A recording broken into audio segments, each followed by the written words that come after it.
वही काम आचार्य शांति सागर महाराज ने और आचार्य शांति सागर महाराज श्री की परंपरा में आचार्य वीर सागर जी, आचार्य शिव सागर जी और आचार्य प्रवर ज्ञान सागर जी और आचार्य प्रवर ज्ञान सागर महाराज श्री के पश्चात आचार्य प्रवर विद्यासागर महाराज जी, उन्होंने तो शांति सागर महाराज जी ने थोड़ा सा छोटा रास्ता बनाया था। आचार्य ज्ञान सागर महाराज जी ने उस रास्ते को थोड़ा सा और छाटा, लेकिन आचार्य विद्यासागर महाराज जी ने उस रास्ते को एक्सप्रेस हाईवे ही बना दिया। अब एक्सप्रेस हाईवे जो होते हैं वो ऐसे होते हैं, फिर उसमें विमान भी लैंड कर सकता है, बड़ी बड़ी मिसाइल भी जहाँ से लॉन्च करना हो तो लॉन्च कर सकती है, यहाँ तक कि कार्गो विमान जो होता है बड़े बड़े एयरपोर्ट में वो लैंड करता है। एक्सप्रेस हाईवे में वो लड़ाकू विमान भी लैंड कर सकते हैं और कार्गो विमान भी लैंड कर सकते हैं। इन्हें एक्सप्रेस हाईवे की ये विशेषता होती है, इतनी स्मूथनेस होती है उसमें कोई प्रकार के गड्ढे नहीं, किसी प्रकार का उतार चढ़ाव नहीं, किसी प्रकार की मोड़ नहीं, किसी प्रकार की प्रतिकूलता नहीं, सारी की सारी अनुकूलता जो इसमें होती है वो एक्सप्रेस हाईवे कहलाता है। तो उस एक्सप्रेस हाईवे का निर्माण करने का श्रेय जाता है तो उन्हीं आचार्य प्रवर शांति सागर महाराज जी की परंपरा ने, जो आचार्य ज्ञान सागर महाराज जी के शिष्य वर्तमान के सर्वश्रेष्ठ आचार्य प्रवर विद्यासागर जी महाराज। आज आचार्य विद्यासागर महाराज जी इतने महान क्यों हैं, उनकी लघुता इतनी क्यों है? तो उस लघुता का परिणाम उनके भीतर आया है। तो मान करके चलना वही आचार्य शांति सागर महाराज जी का दिया हुआ संस्कार, क्योंकि संस्कार हमेशा जो होता है ना, जीन जो होता है ना, जीन्स हमेशा काम करते हैं। जिस माता पिता के जीन्स बहुत अच्छे होते हैं, उसके पोतों में, उसके बेटों में भी वो जीन्स आते हैं और वो जीन्स कभी ना कभी उखड़ करके अवश्य आते हैं और वह जीन्स उससे उस सही मार्ग में चलाने वाले होते हैं। तो हमारे गुरुदेव में जो जीन्स आ रहे हैं वो जीन्स जो आ रहे हैं आचार्य प्रवर शांति सागर महाराज जी से ही आ रहे हैं। तो आचार्य प्रवर शांति सागर महाराज जी की लघुता देखना, उस समय के सर्वश्रेष्ठ आचार्य। प्रसंग उस समय का था जब दक्षिण में एक मुनिराज की समाधि चल रही थी। उन्होंने भी सल्लेखना व्रत ले लिया था, अन्न पान का त्याग कर दिया था, सब कुछ छोड़ दिया था। श्रावकों ने सब कुछ संकल्प करा दिया, श्रावकों के समक्ष संकल्प कर लिया और बहुत दिन हो गए, अन्न का भी त्याग और पानी का भी त्याग हो गया। वो कंट्रोल नहीं रख पाए, उनके मन में आकुलता उठने लगी, कंठ सूखने लगा और उनके मन में भावना जागृत होने लगी कि मुझे जल की आवश्यकता है, पानी की आवश्यकता है, पानी ला करके दो। जब वहाँ के श्रावकों ने सुना कि इतने तपस्वी महाराज, इतनी बड़े वर्षों की साधना है, और जब सल्लेखना व्रत ले लिया और अंत में चूँकि मौसम गर्मी का था, कंठ सूख रहा था, गर्मी मतलब वैसी गर्मी नहीं, चतुर्मास के काल के बाद वाली उस टाइप का शायद मौसम था, और जब उन्होंने पानी की मांग करने लगे, यह खबर आचार्य प्रवर शांति सागर महाराज श्री तक पहुँचती है। शाम के समय वहाँ के लोग, श्रावक लोग आकर के बताते हैं, आचार्य भगवान कहते हैं ऐसा करो, रात्रि किसी प्रकार निकाल लो, बस बाकी फिर तो मैं देख ही लूँगा। और जैसे ही सूर्य की पहली किरण फूटती है, आचार्य प्रवर वहाँ से विहार करते हैं और एक साधारण मुनि महाराज के पास पहुँचते हैं और पहुँच करके अपनी पिच्छी उठा करके नमस्कार करते हैं। जैसे ही देखते हैं वो मुनि महाराज कि इतने बड़े आचार्य एक मुनि को, एक सामान्य मुनि को नमस्कार कर रहे हैं, वो एकदम पानी पानी है और उठने की तैयारी करने लगते। ये क्या कर रहे हैं भगवान आप, मैं तो कहाँ इतना छोटा सा और आप युग के श्रेष्ठ आचार्य, आप मुझे नमस्तु करें, आप मेरे लिए पिच्छी का उठाए, ये कैसे हो सकता है? वो तो एकदम पानी पानी हो गए। आचार्य प्रवर शांति सागर महाराज कहते हैं जब कोई साधक समाधि में लीन होता है, जब कोई साधक अपने अंतिम लक्ष्य की ओर कदम बढ़ाता है, समझना उससे बड़ी साधना दुनिया में कोई नहीं होती है। उस साधक को तो बड़े बड़े गंधर्व परमेष्ठी भी नमस्कार करते हैं, उस साधक को तो बड़े बड़े आचार्य भी नमस्कार करते हैं, क्योंकि तुमने जिस लक्ष्य को लेकर के साधना अंगीकार की थी, व्रत अंगीकार किए थे, आज उस लक्ष्य की पूर्ति के लिए तुम इस नश्वर देह को भूल कर नहीं, नश्वर देह को पूर्ण रूप से समर्पित करते हुए उस आत्मा की ओर दृष्टि लेकर के आए हो, जो अनश्वर है आत्मा, उसकी ओर आपकी भावना जागी है। दुनिया में सब कुछ छोड़ना बहुत आसान है, लेकिन जीवन भर के लिए अन्न और पान का त्याग कर देना, पानी का त्याग कर देना सबसे कठिन है। मासोपवास करना बहुत सरल हो जाता है। जैसे महाराज श्री कह रहे थे, आचार्य शांति सागर महाराज जी की उपवास कितने सारे हजारों की संख्या में, 10-10 हजार के आसपास लगभग उपवास, वो फिर भी सरल हो जाता है। लेकिन जिंदगी भर के लिए पानी का त्याग सबसे कठिन। कोई भरोसा नहीं कितने दिन तक जीवित रहे। आमरण, ये संकल्प जब व्यक्ति के भीतर से जागता है तो समझना उसकी श्रद्धा कितनी बलवती है उन वीतरागी भगवान के ऊपर, कितना मजबूत उसका श्रद्धान है, जो दिखाई नहीं दे रहे हैं। लेकिन मैं उनके बताए हुए मार्ग पर चलते हुए जिंदगी भर के लिए सब कुछ त्याग कर सकता हूँ। जिंदगी भर के लिए त्याग वही कर सकता है जिसकी श्रद्धा इतनी मजबूत, जिसके परिणाम इतने मजबूत, जिसकी विशुद्धि इतनी ऊपर उठी हुई होती है, वही कर सकता है। यानी अंतिम समय में जब व्यक्ति सब कुछ त्याग करके उस संलेखना को अंगीकार करता है, यानी उसकी विशुद्धि का पारावार नहीं रहता। बस उस विशुद्धि के लिए मैं नमस्कार कर रहा हूँ। बस सुनते ही वो घबरा गए। शांति सागर महाराज जी का संबोधन का तरीका देखो। हमने सुना आपको प्यास लगी है, इस कारण मैं अपना कमंडल पूरा भर करके प्रासुक जल से लाया हूँ। बस आपके लिए ही पूरा कमंडल भर करके लेकर के आया हूँ। मैंने सोचा आपकी प्यास बुझ जाएगी इस पानी से। जैसे ही वो सुनते हैं फिर उसे संबोधित करते हैं, क्या भावना है पानी पीने की? वो असमंजस की स्थिति में है। इतने बड़े आचार्य, उन्हें तो मना करना चाहिए था, मुझे रोकना चाहिए था कि पानी क्यों पी रहे, मांग रहे हो। इतने बड़े आचार्य असमंजस की स्थिति में और मुझे पानी दे रहे हैं। फिर उसके बाद वह संबोधन प्रारंभ करते हैं। इतने वर्ष हो गए शरीर को पानी पिलाते हुए, इतने वर्ष हो गए आहार कराते हुए, इतने वर्ष हो गए सारी तपस्या करते हुए, लेकिन शरीर की प्यास कभी बुझेगी नहीं। न जाने कितने भाव में कितना टैंकर, कितने समुद्र प्रमाण पानी पी लिया होगा, लेकिन आज तक वह प्यास बुझी नहीं है। जब इतनी तपस्या इतने निर्दोष रीति से की है, तो ये अंतिम घड़ी जो अंतिम परीक्षा की घड़ी है, इस परीक्षा की घड़ी में क्यों चूक रहे हो? अरे आपने तो वो कार्य किया है जो बड़े बड़े आचार्य परमेष्टि भी नहीं कर पाते हैं। आपने संलेखना समाधि को भावना भाई है, आज उसी समाधि के लिए नमस्कार है। बस इतना सा संबोधन देना ही था कि वो छपक, वो समाधि रत साधक तुरंत रियलाइज करते, अरे मैं कहाँ पड़ा हूँ। बस यानी इतने बड़े आचार्यों की लघुता तो देखो, उनके संबोधन करने का तरीका तो देखो, उनके भीतर का वात्सल्य गुण तो देखें। जब भीतर वो परिणाम जागृत होते हैं, वात्सल्य की भावना जागृत होती है, यानी निर्यापक आचार्य के जो गुण होते हैं, तब समझना उसका वो साधकपना कैसा रहा होगा। ऐसे वह युग श्रेष्ठ आचार्य शांति सागर महाराज, जिनकी समाधि लिए हुए जो 18 सितंबर 1955 को वर्तमान में यानी आज भाद्रपद शुक्ला दूज के दिन इतने वर्ष हो गए हैं। सही मायने में संलेखना समाधि क्या होती है वो प्रैक्टिकल करके चले गए। न केवल उन्होंने द्रव्य लिंग का अच्छे से पालन किया, न केवल उन्होंने द्रव्य साधना अच्छे से की, लेकिन जो भीतरी साधना है वो भीतरी साधना का परिचय भी दे करके गए हैं। इतने सारे उन आचार्य प्रवर के संस्मरण हैं। यदि अपन उन्हीं का स्वाध्याय कर लेना, उसी ग्रंथ का स्वाध्याय कर लो ना आप लोग, तो हो सकता है मन में कभी भाव जाग जाए कि हम भी उस परिणति को अंगीकार कर सके, हम भी उस साधना को जीवन में कभी ना कभी अंगीकार कर सके।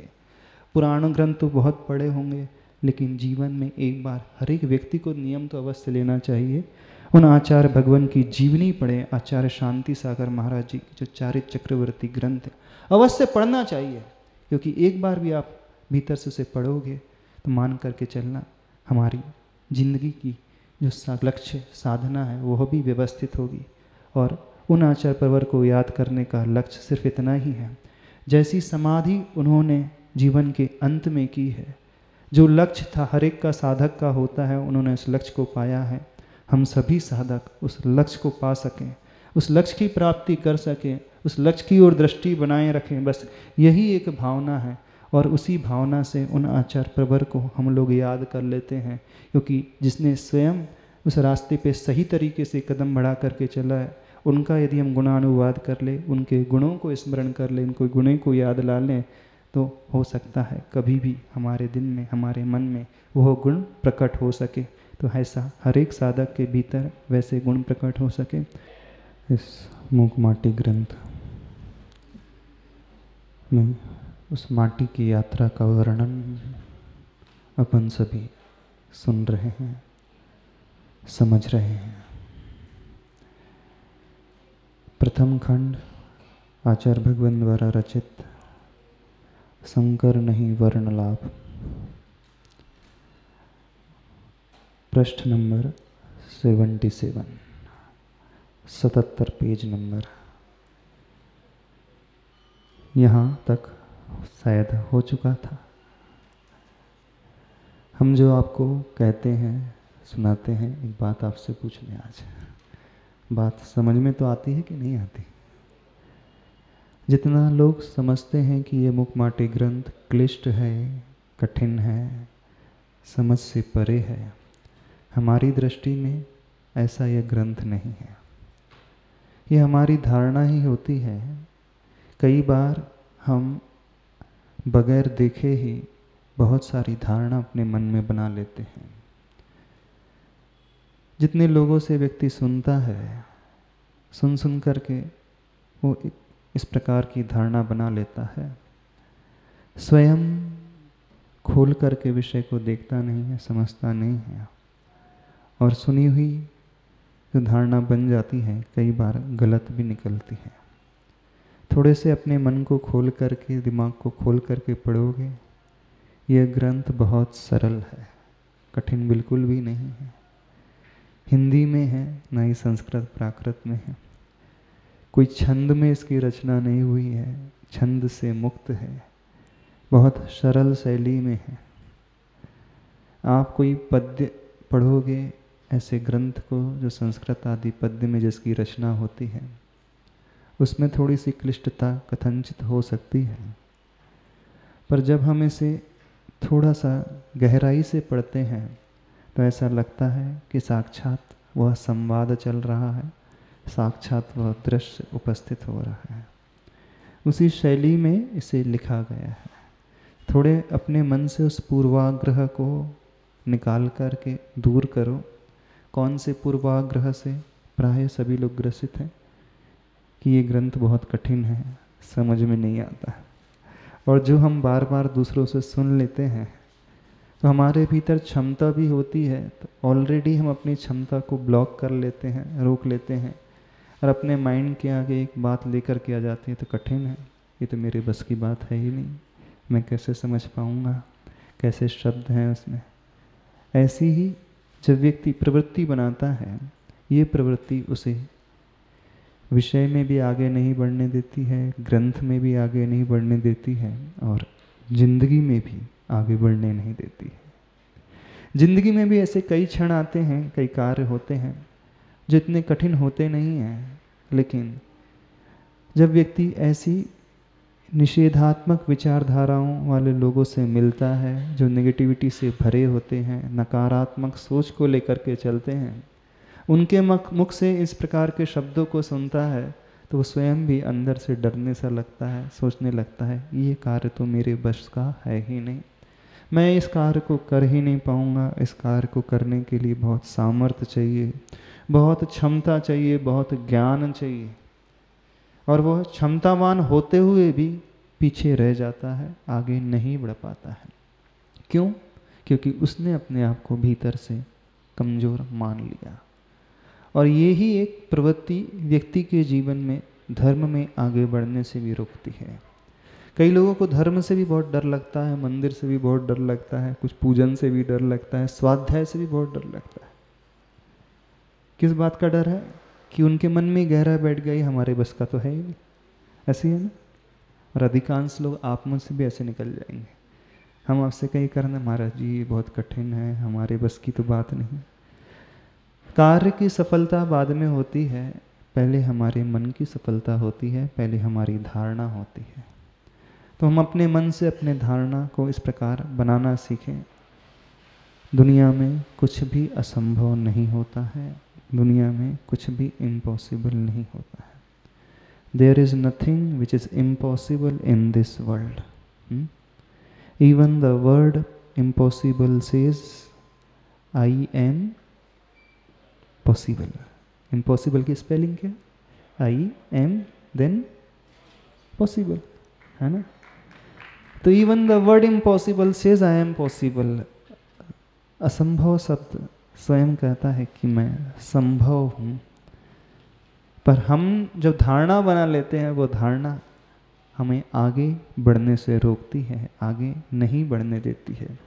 तो सर्वप्रथम अपने मन में जो आप लोगों ने धारणा बना करके रखी है, कौन सी धारणा? कि बहुत कठिन ग्रंथ है, अथवा जिंदगी बहुत कठिन है, जीवन बहुत कठिन है, चारों तरफ जो है माहौल बहुत खराब है, ऐसे कठिन कठोर वातावरण में हम लोग कैसे रह पाएंगे, कैसे ज़िंदगी में आगे बढ़ पाएंगे, कैसे सफलता को छू पाएंगे। तो समझना, आप तो पहले ही डर गए, आप चाहोगे भी तो नहीं कर पाओगे, क्योंकि आपने अपनी मानसिकता को right from the first step गलत बना ली है। पहला ही कदम आपने गलत उठा लिया है, क्योंकि पहला कदम जो है शारीरिक रूप से बाद में उठता है, पहला कदम हमारा मानसिक रूप से उठता है। समझ रहे हो? पहले हम मन में सोचते हैं, धारणा बनाते हैं, प्लानिंग करते हैं, जिसे शास्त्रों में संरंभ कहा जाता है। तो जिस व्यक्ति का पहला कदम मानसिक सोच का ही गलत होगा, फिर उसकी वाचनिक प्रवृत्ति और शारीरिक कायिक प्रवृत्ति भी गलत ही होगी। तो हमारी कायिक प्रवृत्ति इतनी खतरनाक नहीं होती है जितनी मानसिक प्रवृत्ति, मानसिक सोच है वो खतरनाक होती है, और वो हमें जिंदगी में रोक करके रखती है, आगे नहीं बढ़ने देती है। वो किसी भी क्षेत्र की बात क्यों न हो, चाहे आपके कर्म क्षेत्र की बात हो, चाहे वह धर्म क्षेत्र की बात हो। जो व्यक्ति अपने जिंदगी में कर्म क्षेत्र में भी असफल रह जाते हैं, आगे नहीं बढ़ पाते हैं, दोष बाहरी सराउंडिंग का नहीं रहता है, वातावरण का कम रहता है, दोष जो है हमारी सोच का अधिक रहता है, हमारी मानसिकता का, हमारी नेगेटिविटी का बहुत ज़्यादा रहता है। तो सबसे पहले और कुछ करो अथवा न करो, और कुछ समझो अथवा न समझो, ग्रंथ बाद में समझना, जिंदगी को बाद में समझना, पहले अपनी सोच को समझो, अपने दृष्टिकोण को, अपनी मानसिकता को परखो। हमने अपने जीवन में कैसी मानसिकता बना करके रखी है, कैसा दृष्टिकोण, कैसी सोच बना करके रखी है। समझ रहे हो? थोड़ा सा दिमाग को खोलो, दुनिया को खुले दिमाग से देखना सीखो, परिस्थितियों को खुले दिमाग से निहारना सीखो, परखना सीखो। अपनी अपनी जो पूर्व धारणा बनी है हठाग्रह से, अथवा किसी की सुन करके, किसी के एटीट्यूड को देख करके हम जब ऐसे बना लेते हैं, तो नुकसान हमारा अपना ही होता है।